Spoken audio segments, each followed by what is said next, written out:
ஆண்டவர்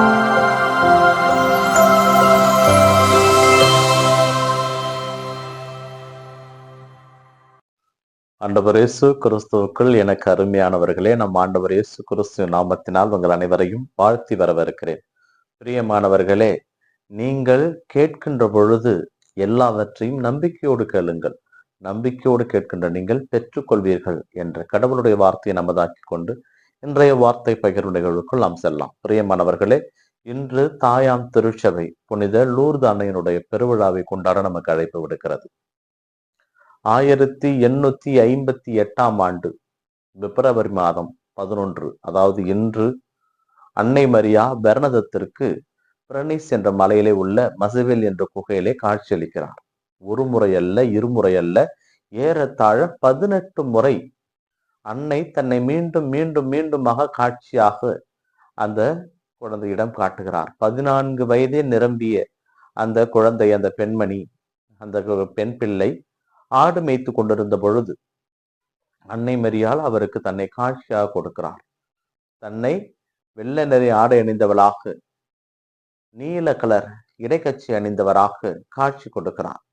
ஒவ்வொரு முறையும் காட்சி கொடுக்கின்ற பொழுது குருக்களுக்காக ஜபித்துக் கொள்ளுங்கள், உங்கள் பாவங்களுக்காக மனம் வருந்துங்கள், பொருத்தனைகள் செய்யுங்கள் என்று மீண்டும் மீண்டுமாக சொல்லிக் கொண்டிருக்கிறார்.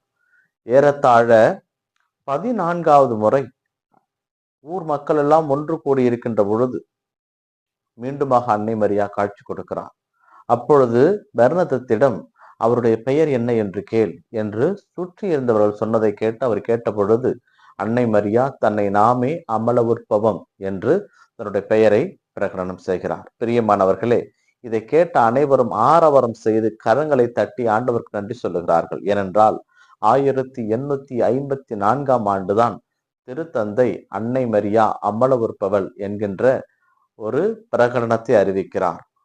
அதன் பிறகு 1858 அன்னை மரியா தன்னை அமலவுற்பையாக அறிவித்த பொழுது திருச்சபை எந்த அளவிற்கு விசுவாசத்தால் நிறைந்திருந்தது என்பதை மக்கள் கண்குருடாக கண்டு கொண்டார்கள். இந்த தாய் ஒவ்வொரு முறையும் காட்சியளிக்கின்ற பொழுதும் பெர்னதத்திடம் அவரோடு பேசிக் கொண்டிருக்கிறார். உலக பற்றையை விட்டு கடவுளிடம் வர அவர் கேட்டுக்கொண்டிருக்கிறார். ஏனென்றால் இந்த உலகம் பாவத்தால் நிறைந்திருக்கிறது என்பதை அவர் அறிவித்திருக்கிறார். அதனால் நீங்கள் உங்களுக்காக ஜெபியுங்கள், குருக்களுக்காக ஜெபியுங்கள், நீங்கள் செய்த பாவத்திற்காக மனம் வருந்துங்கள் என்பதை மட்டும் மீண்டும் மீண்டுமாக சொல்லிக் கொண்டிருந்திருக்கிறார். பிரியமானவர்களே, அப்பொழுது பெர்னதத்திடம் அன்னை மரியா சொன்னது, நீ என்னை பார்த்ததால், நான் உனக்கு காட்சி கொடுப்பதால் உனக்கு துன்பம் இருக்காது என்று நினைக்க வேண்டாம். உன்னுடைய வாழ்விலே துன்பம் அதிகம் இருக்கும், அதையும் இறைவனுக்காக ஏற்றுக்கொள் என்று அன்னை மரியா அவரிடம் சொன்னதை கேட்டு இவர் அருட்சகோதரியாக மாறி வாழ்விலே அவர் பட்ட பல துன்பங்களையும் இறைவனுக்கு ஒப்பு கொடுத்து அதை கடந்து வந்ததாக அவருடைய வாழ்க்கை குறிப்பு நமக்கு தெரிவிக்கிறது. பிரியமானவர்களே, இந்த அன்னை மரியாவுடைய காட்சி நமக்கு எதை புலப்படுத்துகிறது என்றால், ஒரு குழந்தை மீது ஒரு தாய் கொண்டிருக்கிற அன்பை நாம் தெளிவர புரிந்து கொள்ள முடியும். ஒருவரை பார்க்க ஒரு முறை போகலாம், 2 முறை போகலாம். ஒருவரை பார்க்க நாம் அடிக்கடி செல்கிறோம். அப்படி என்றால் அவரை நமக்கு பிடித்திருக்கிறது அல்லது அவரிடம் ஏதோ நமக்கு ஒரு தேவை இருக்கிறது என்பது அர்த்தம். அதே போலத்தான் அன்னை மரியா பெர்னதத்திற்கு ஒரு முறை காட்சி கொடுக்கவில்லை, மீண்டும் மீண்டுமாக காட்சி கொடுக்கிறார் என்றால் பெர்னதத் வழியாக அன்னை மரியா உலகில் இருக்கின்ற அனைவரோடும் பேச வேண்டும் என்று ஆசை கொண்டார். அந்த அன்னை பாவத்திலிருந்து நம்ம விலகி இருக்க நமக்கு அழைப்பு விடுக்கிறார். இன்றைய நாளிலே இந்த விழாவை நாம் கொண்டாடுகிறோம் என்றால் இன்று அன்னையனுடைய அந்த காட்சியை நாம் கண்ணுக்குள் நிறுத்தி பார்க்க வேண்டும். அன்னை மரியா என்னோடு பேசுகிறார், அவருடைய வார்த்தைகள் நம்மிடம் அழைப்பை கொடுக்கிறது.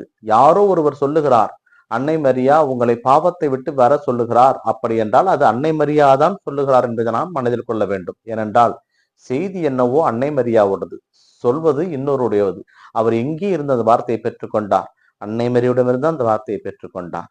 அவரிடமிருந்து தான் அந்த எண்ணம் தோன்றியது. அதனால் இன்றைய நாளிலே அன்னை மரியா நமக்கு சொல்லுகின்ற செய்தி இதுதான், பாவத்தை விட்டொழிப்போம், நமக்காகவும் குருக்களுக்காகவும் ஜெபிப்போம்.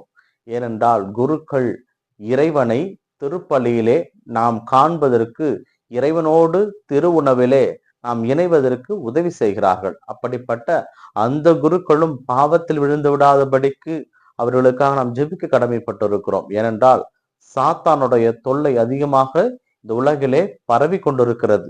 எதையெல்லாம் நாம் வெறுக்க வேண்டும், எதையெல்லாம் விட்டு நாம் தள்ளி போக வேண்டும் என்று நினைக்கிறோமோ அத்தோடு தான் நாம் வாழ்ந்து கொண்டிருக்கிறோம். அப்படி என்றால் அதிலே நாம் மிக கவனமாக இருக்க வேண்டும். நம்மை சுற்றி ஜெபமாலையால் ஒரு வேலி போட வேண்டும். அந்த வேலி தான் நம்மை காக்கும். அதனால்தான் ஆண்டவர் இயேசு கிறிஸ்து புனித பவுல் வழியாக சொல்லுவார், என் அருள் உனக்கு போதும் என்று. இறைவனை இருக்க பிடித்துக் கொண்டோம் என்றால் அன்னை மரியாவோடு பயணப்பட நமக்கு அது ஒரு வாய்ப்பாக அமையும். அன்னை மரியா அவ்வப்போது நமக்காக ஜெபித்துக் கொள்வது, நாம் அவர் வழியாக ஜெபிக்கின்ற பொழுது அன்னை மரியா ஆண்டவரிடமே நமக்கு பெற்றுக் கொடுப்பார் என்பது எல்லளவும் மையம் கிடையாது. அதைதான் நாம் இன்றைய நாளிலே சிந்திக்க கடமைப்பட்டிருக்கிறோம். பிரியமானவர்களே, இன்றைய வார்த்தை பகிர்விலே முதல் வாசகமாக தொடக்க நூலிலே எப்படி உலகம் படைக்கப்பட்டது, கடவுள் ஓய்ந்திருந்ததை பற்றியும் இன்று முதல் வாசகமும்.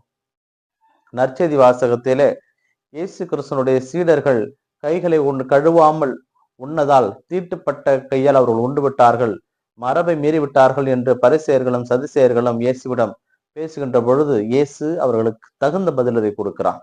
நீங்கள் கடவுளுடைய மரபை, கடவுளுக்கு தேவையான நீதியின் நியமங்களை மறந்துவிட்டு மரபை பிடித்துக் கொண்டு அலைகிறீர்கள். கடவுள் உங்களுக்கு கொடுத்த வாக்குறுதிகளை மறந்து விட்டீர்கள். கடவுளுக்கு நீங்கள் முக்கியத்துவம் கொடுக்க வேண்டும், அதை நீங்கள் மறந்து விட்டீர்கள். அதை விட்டு இதை பேசுகிறீர்கள் என்று அவர்கள் வாயடைக்கிறார். இந்த நிகழ்விலே நாம் புரிந்து கொள்ள வேண்டியதுதான் ஒன்றே ஒன்று மட்டும், அன்னை மரியா நமக்குரியவர். நமக்காக இந்த பூ உலகிலே பாவம் நிறைந்து விட்டது என்று வந்து நம்மை எச்சரிக்கை மேல் அடித்து விட்டு சென்றிருக்கிறார். அப்படி என்றால் அவர் இன்றளவும் நம்மோடு இருக்கிறார் என்றால் அதற்கு சாட்சி இந்த மஸ்வேல் குகையிலிருந்து வருகின்ற வற்றாத ஜீவ ஊற்று. 2016ஆம் ஆண்டு இந்து நாளிதழிலே வந்த செய்தி இது. முடக்குவாதமற்ற ஒருவர், எல்லா மருத்துவர்களாலும் கைவிடப்பட்டவர், பிரான்ஸ் தேசத்திற்கு கொண்டு செல்லப்படுகிறார். மசவியல் அன்னை லூர்து நாயனுடைய கெபிக் கொண்டு செல்லப்படுகிறார். அங்கே தேங்கி இருந்த தண்ணீரிலே அவர் மூக்கி எடுக்கப்படுகிறார். அதன் பிறகு நற்கருணை ஆராதனையில கலந்து கொள்கிறார். அந்த நற்கருணை ஆராதனையை அந்த குருவானவர் தூக்கி காட்டிய பொழுது சடலம் போல கிடந்தவர் எழுந்து அமர்கிறார். அனைவரும் பார்த்து வியந்து போகிறார்கள். அன்னை மரியா இன்றும் ஆசீர்வதித்துக் கொண்டுதான் இருக்கிறார்கள். இன்றும் பிரான்ஸ் தேசத்திற்கு மக்கள் சாறை சாறையாக சென்று கொண்டிருக்கிறார்கள். அந்த தண்ணீரை எடுத்து கொடுக்கின்ற போது நோய்கள் நீங்குகிறது.